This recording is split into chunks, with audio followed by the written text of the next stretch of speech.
Hi, welcome to sunny Southern California. I'm Jake and I want to show you my Route 66 style spicy fried chicken recipe. This recipe is based largely off of Nashville hot chicken, but I've strayed far enough away from the true Nashville recipe that I think Nashvillians are going to disown this. But I think Route 66 style is a decent enough name for this recipe. It's also loosely based on a dish they used to have at Cheddar's Casual Cafe, which was called Ragin Cajun chicken tenders. That has been off their menu for a long time, but there's some shades of that in here, particularly in the sauce.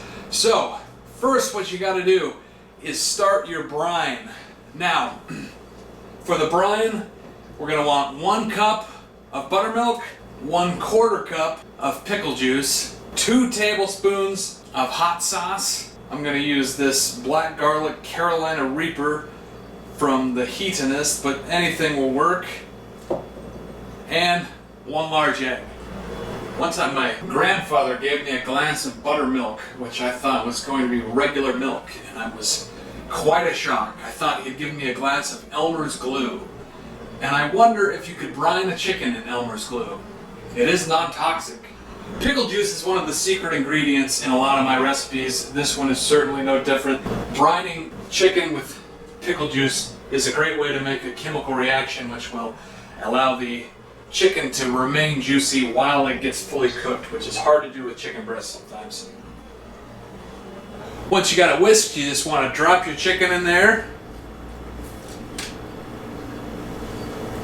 Then you're just going to cover this with saran wrap and refrigerate it for about 2 hours. While we're waiting for the chicken to brine, we can go ahead and get started on the sauce.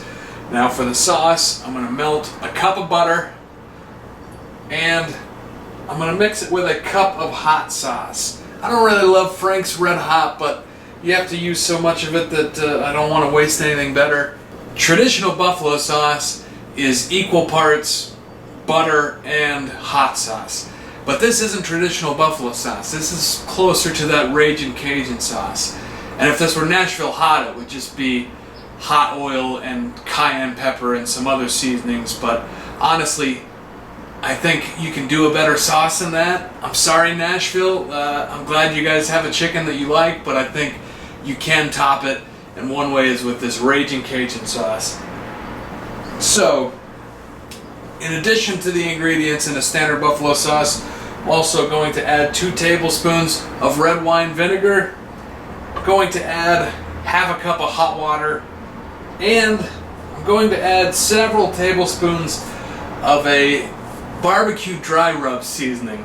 One I've found that works best is this Memphis style, and this is just sea salt, brown sugar, cane sugar, vinegar powder, onion powder, garlic, paprika, chipotle pepper, ginger, rosemary, all kinds of stuff in here, but it's a barbecue dry rub, and that really brings a new dimension to an otherwise pretty standard buffalo sauce.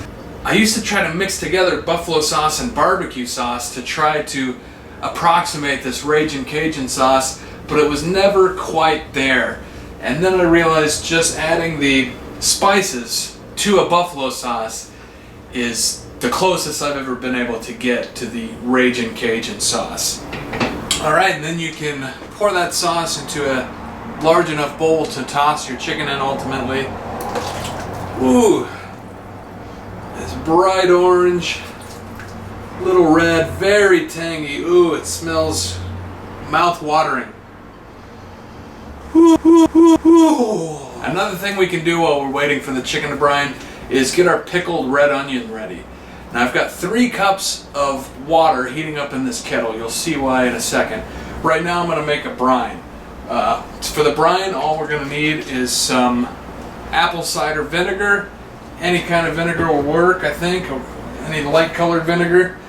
Going to need half a teaspoon of a sweetener. Sugar, brown sugar, maple syrup. I'm going to use blue agave.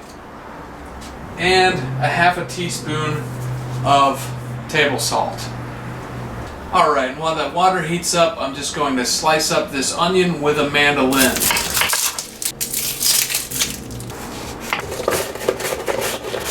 Alright, so as you can see, the mandolin cuts these into very thin little slices. And soon as the kettle heats up, whoop, there it is. I'll show you.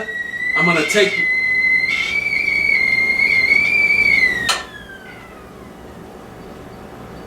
take these over to the sink and pour the hot water over them in a strainer. And that's just gonna soften these pieces of onion even more and get them ready to be pickled. All right, once you've done that, put these in a little container, shake them up, and then you can put these in the fridge. They'll be ready in a couple of hours. All right, now the chicken is just about done brining, and I'm gonna start getting our flour mixture together. I say flour mixture. A lot of people will fry chicken in nothing but flour, but actually cornstarch is going to make the chicken a lot crispier and crunchier. I like to do a mix of both. I'm going to do a cup of flour here and a cup of cornstarch, and then I'm going to add a healthy amount of this Cajun seasoning. This is available at the store. It's salt, garlic powder, onion powder, chili pepper, red pepper, the usual suspects here. I'm going to mix this into the flour to have a bit of a seasoned coating on the outside of the chicken. So now the chicken has brined. You're going to want to take each piece out. Be sure to let it drip pretty well.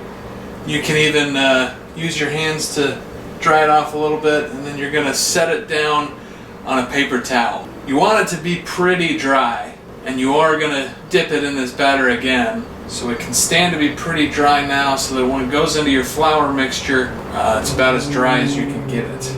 Alright, and at this point I'm going to sprinkle them all with a little bit of accent flavor enhancer. It wakes up food flavor. There's one ingredient in this, monosodium glutamate. MSG, baby. MSG is a scary name, but there is actually no medical or scientific evidence that links it to anything bad. There was a lot of misinformation in the past about food and what's healthy and what's not. I mean, we used to think margarine was healthy and butter was bad. Now we think the opposite. We used to think, oh, you should eat low fat, high sugar is not so bad. Now we think the opposite. It's actually healthier than table salt, and it tastes better. But table salt has a not so scary name. We don't always call it sodium chloride, we call it salt. And let me tell you a little something about Colonel Sanders and his 11 secret herbs and spices. 12 of them were MSG. Okay, now we're ready to start dredging. And it's real important to do wet hand, dry hand in this process, to not dredge your fingers too much. And the way we do that, we got wet hand, dry hand. Wet hand takes the chicken, drops it in the flour. Dry hand coats it in the flour, pick it back up, drop it in the batter. Wet hand comes back, picks it back up, and then drops it back in the flour, back to the dry hand. Dry hand picks it up and puts it onto our rack. Alright, and once you have all those done, you're going to let these sit for 15 minutes. 15 minutes has passed, the oil is heated to 350, and we're going to want to drop some chicken in. The oil temperature is going to drop once the chicken goes in, but we're just going to keep it around 325. It's going to take about 6 to 8 minutes per these boneless strips that we have. And you can flip them a few times as they fry. Remember which order you drop this chicken in, and then you can remember which ones need to go out first. And keep an eye on your thermometer. That's what it all boils down to. At this point, steering the ship is just about keeping the oil at the right temperature. And as it rises and falls, you can adjust the heat on your stove. But otherwise, you're good to go. Alright, so now we've got all these fried up. We just want to toss them in our Ragin Cajun sauce. And like our friends in Nashville, I'm going to plate this up on some white bread with some of our pickled onions and just some pickled pickles. The fat in the fried chicken is going to react really well to the acids in these pickled vegetables.